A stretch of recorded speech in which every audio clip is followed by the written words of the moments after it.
Hi, this is Kathy with Barefoot Mountain School of Herbs, and in this video, we're going to go over some more early spring foraging.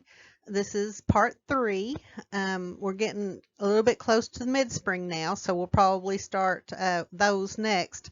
But this is just still some early spring herbs, but they come up a little later than the others. So we'll go over those in this video.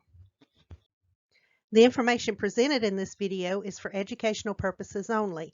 We cannot be responsible for your safety or well-being stemming from any advice in this video. Please do your own research and use your own judgment when foraging for herbs. Please be safe and may God bless you. Okay, these first 2 or 3 pictures are out in the sunshine, and we're going to look at those.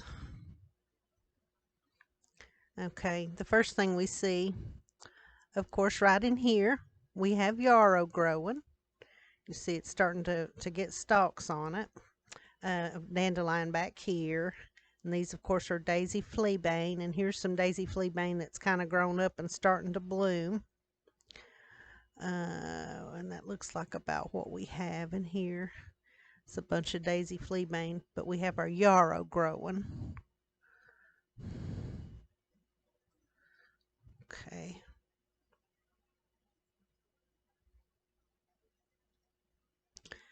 Okay, in this next picture, you can see we have a whole lot of this coming up right now. This is wild mustard.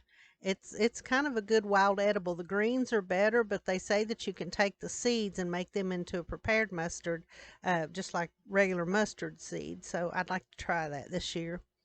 Also, we have this right here is a wild lettuce. Let me find a picture. Okay, and the way that we know that this is a wild lettuce is if you take a cross section of the midrib of one of the leaves.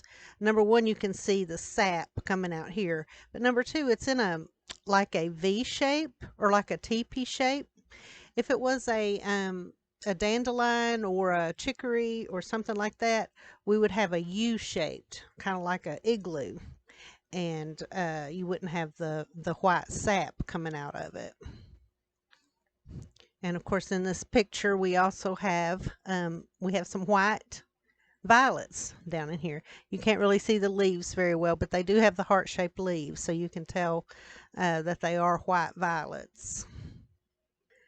And in this next picture, we have, this is also, it's kind of in the shade, it's a little bit in the sunshine, but of course we have a dandelion down here, and this is a cleaver's look-alike. It's a gallium, it's in the gallium family, and it looks very similar, but if you look up here, you can see the cleavers, and this is kind of a look-alike. Let me go in on this. See the leaves are a little bit fatter, and the stems are not as hairy and bushy, but the way that you can really tell the difference in these two plants is that if you take hold of a cleavers, they are literally like sticky, like kind of like a Velcro type feeling. They are like cling together. They'll stick to your clothing, kind of like a flannel board, if any of y'all remember those. They're very sticky. We also have another wild lettuce in here. And I think that's all in this one. Yeah. But the cleavers, a lot of them are blooming, so it's time to start harvesting them now. Now these next pictures are more of the woodland pictures, and see the horsetail is starting to get a little bit bigger. These are what's called toothwort. I'm not sure. I know that there's some mild medicinal uses for it. I've never used it, but I know that there is some medicinal uses. These down here are the starweed. They look like gigantic chickweed with their flowers. But what I really wanted to point out in this picture, well, of course, here we have our cranesbill. This is our geranium, wild geranium. But what I really wanted to point out in this picture is this little plant right here, and it is called wild anise or anise root, or sometimes it's called sweet Sicily.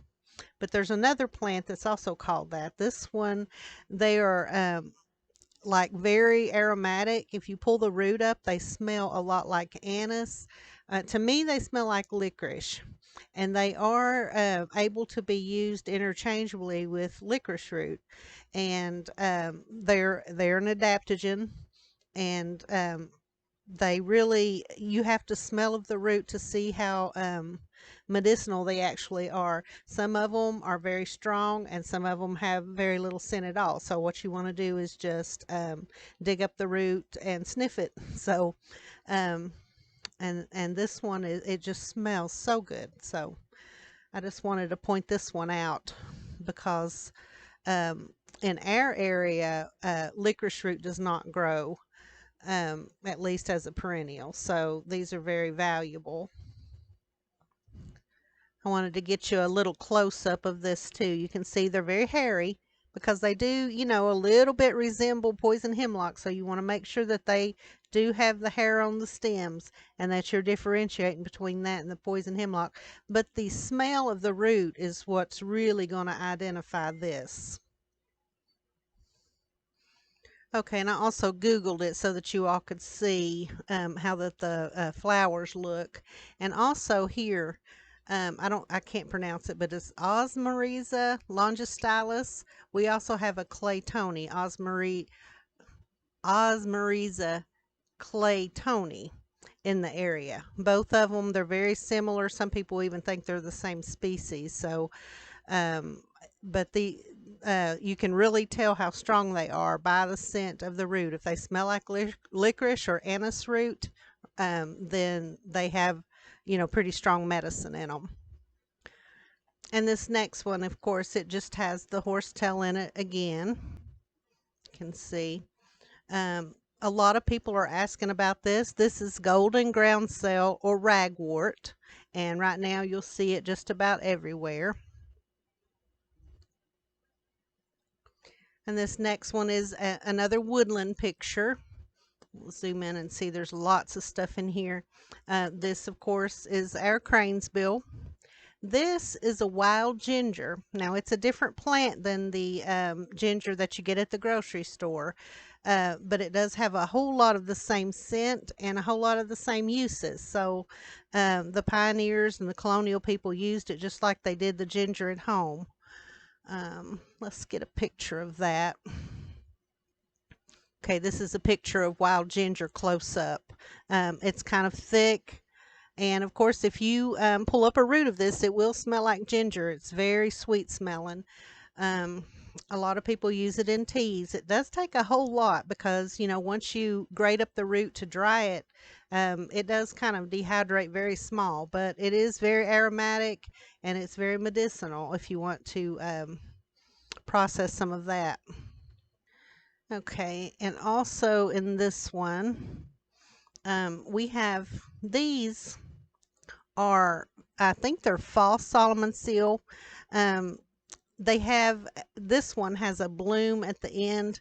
They look very ratty. I think usually both Solomon seal and false Solomon seal are a lot prettier than this, but I think that the frost got them back when it frosted on us a couple weeks ago.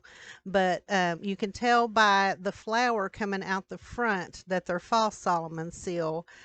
Um, the actual Solomon seal will have its buds and blooms underneath, draping underneath the stem. As you can see, these little buds, they'll bloom out into little white bell-like flowers. They're very beautiful. Whereas the false Solomon seal will have a spray of flowers. It's beautiful too, but it will have a spray of flowers out the top. So now is a good time to start keeping an eye on these and note which ones are actually the real Solomon seal. And then in the fall, you want to go back and get the root. So it's a good time to mark these now before, you know, in the fall, again, you won't be able to tell which is which unless you can see the little berries at the bottom. So, and they all turn yellow, they look alike. So, it's a good time to mark these to know where to harvest. Okay, let's see what else is in this one. We have these, we have the false Solomon seal. We have the little hepatica. We have a lot of fern in here. We have the starweed. Um, these are a geranium. Here's another wild ginger. Might have already pointed that out. Here's several, and I think they're false Solomon seal. Down in here is some stone crop hepatica here. This looks like it might be a little bit of sweet anise coming up. And this is a hillside, a woodland hillside. And we have a whole lot of, we have some horsetail. We have a whole lot of cranesbill. Down here, we have a bloodroot. And so you can see the cranesbill looks a whole lot like bloodroot. The difference is that the bloodroot is very thick and leathery and smooth, whereas cranesbill is more, it's thinner and it's not quite as the edges are, the borders are not quite as neat as bloodroot. And of course we have more horsetail coming up, little baby horsetail over here. Okay, in this last woodland picture, let's see what all we have here. Of course, we have more of our false, I think it's false Solomon seal. We have a little cleavers here.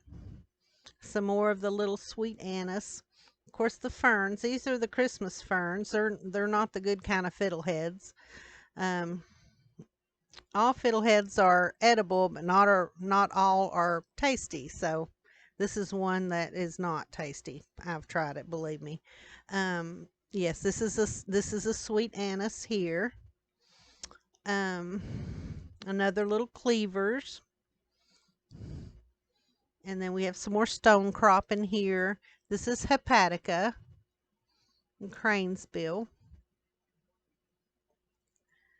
And we have our trillium coming up. Beautiful flower.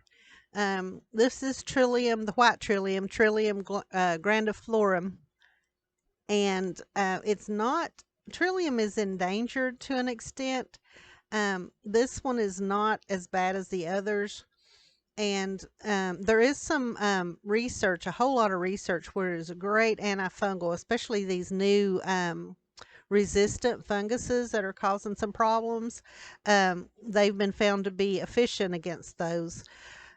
You just have to be very careful not to over harvest these. We don't want them to go back into the endangered category. So, and they're so beautiful. I just love Trillium. It's one of my very favorite spring flowers. And that is the end of our early spring foraging part 3. Getting ready to get into some mid-spring herbs, so this will be the last of the early spring foraging.